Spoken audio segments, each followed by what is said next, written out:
The next arms race in college athletics is here, and it's not just NIL, it's not just facilities, it's not just donors, although it seems to be a bunch of all of that. It's how schools combined it all. And it's finding ways to legally blow past the new revenue cap things of that $20.5 million from Tennessee's massive uniform changes to, unfortunately, Kansas, KU, getting $300 million towards stadiums and athletic funds for the futures. There's a lot of things happening, and quite frankly, it's raising the bar. But what I see here is not the end all. This is the arms race. This is the new arms race of college athletics, Nick. And we just got a $300 million deal from KU. In a couple of weeks, we're probably going to get 301. We got a uniform change from Tennessee going from Nike to Adidas. For the record, who leaves Nike? That's unheard of because of money. They're finding ways to get things to change for fans and players.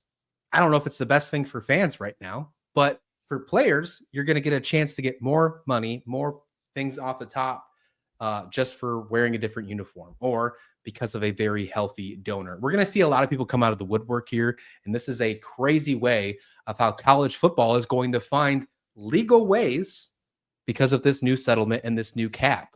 We talk about all these executive orders. We've seen that in the past, the president hopping in. You can't stop people from spending their money the way they want to, and that's proving it right here. What do you think about this? I guess I would ask you a really quick question. You don't think that the donations are good for the players? Can you just elaborate on that? I think it's great.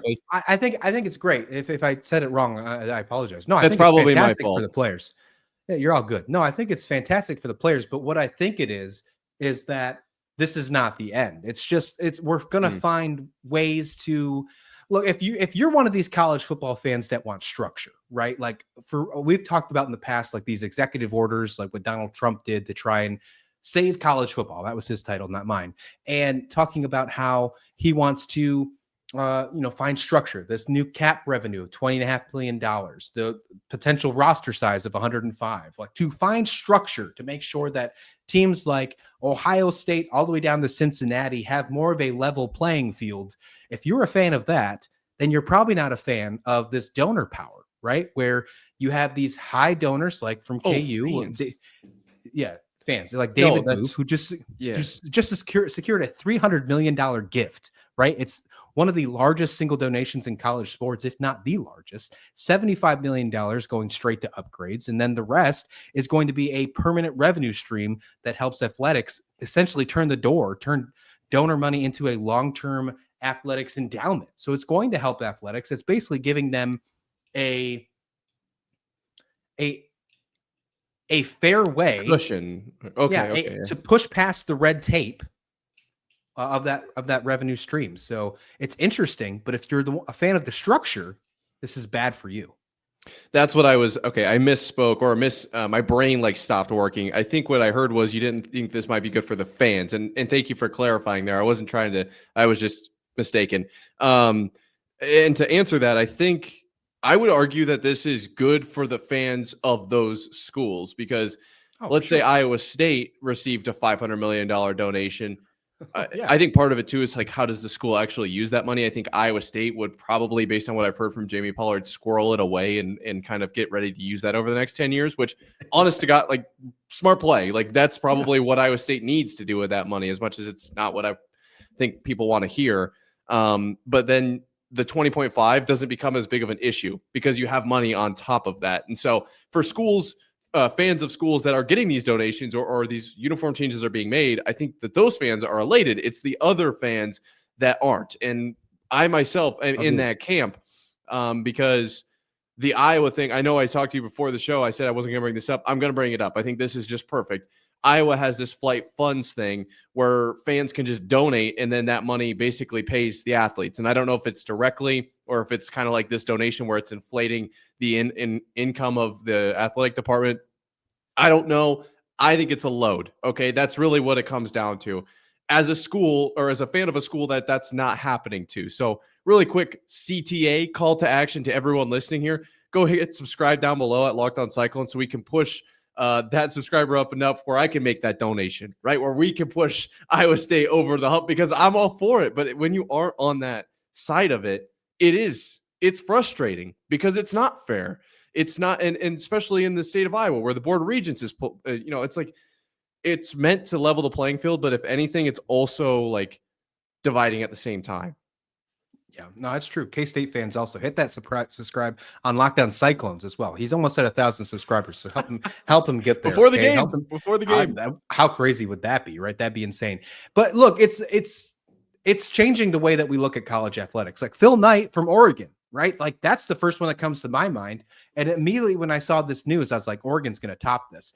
Just on Thursday night, Phil Knight came out with something. The Nike co-founder, Phil Knight, he's a big Oregon alumni.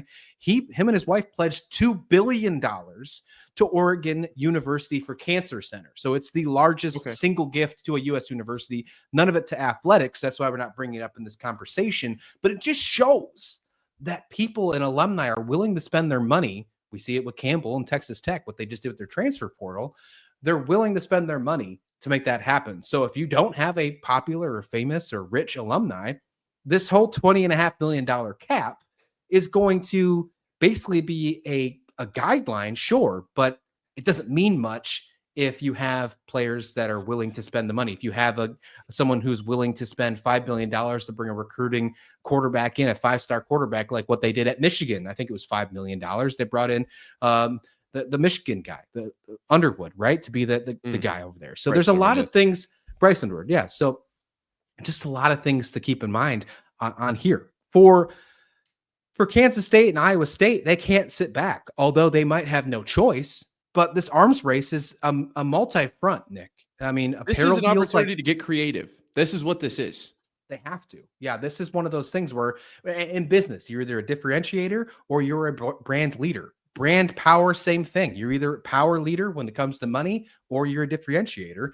And when it comes to not having the incomes or the good. Now, look, Kansas State's NIL is good. It's good, but it's not the best. You're going to have to find a way to vary it, to make it different, and to find ways to get around the loop. Find technical loopholes to make it happen. Tennessee, a big program in the SEC, is finding that as well.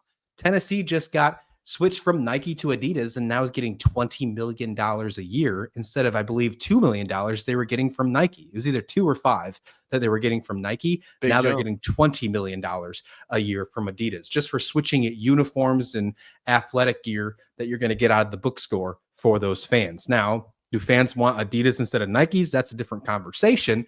Does it matter to the school, though? Like, that's where the money's going.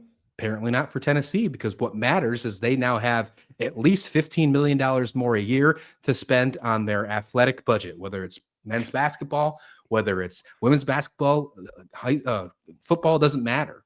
And they're still going to get more from that because that shows you, especially initially, true fans are going to be like, I have a Nike polo now. Tennessee's Adidas. I got to go get the Adidas polo. Great scarcity. That happens.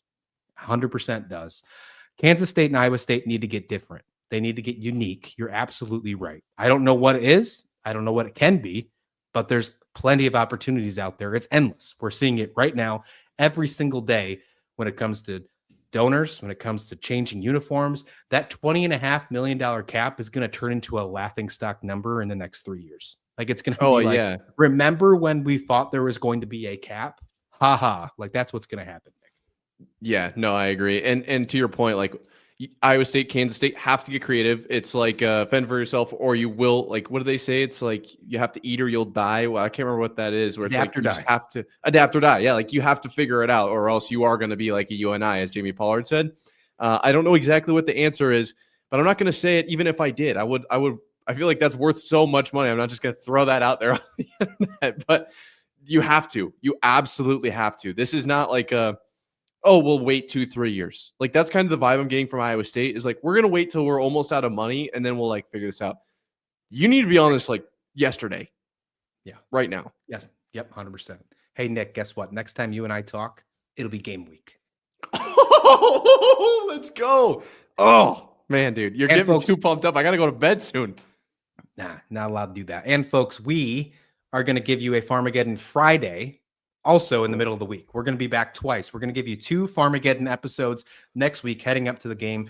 We will have the official Farmageddon Friday where you get our predictions and stuff. but we'll also have one early, maybe when the availability reports come out, something like that. Ooh. But one will come out maybe, I believe right now we're shooting for Wednesday and Friday for the Farmageddon shows, but the first one might change a little bit. Definitely getting the one on Friday. You're going to get two, though, from both of us. So lots of stuff going on. Nick and I will also be on Locked On College Football. So be sure to hit that subscribe with Spencer McLaughlin. We'll be on that episode coming up later on this week. I'm sure you'll hear some stuff over on the Locked On Big 12 channel with Drake Toll between the two of us. Lots of stuff for Farmageddon. If you are a Kansas State or Iowa State fan, be sure to tune into the Locked On Podcast Network, because we are going to have plenty of coverage leading all the way up and through and after the first college football game of the season. We made it. Can't wait. All right, folks. Thank you so much for listening. Please like the video. Please subscribe. And this has been Farmageddon Friday.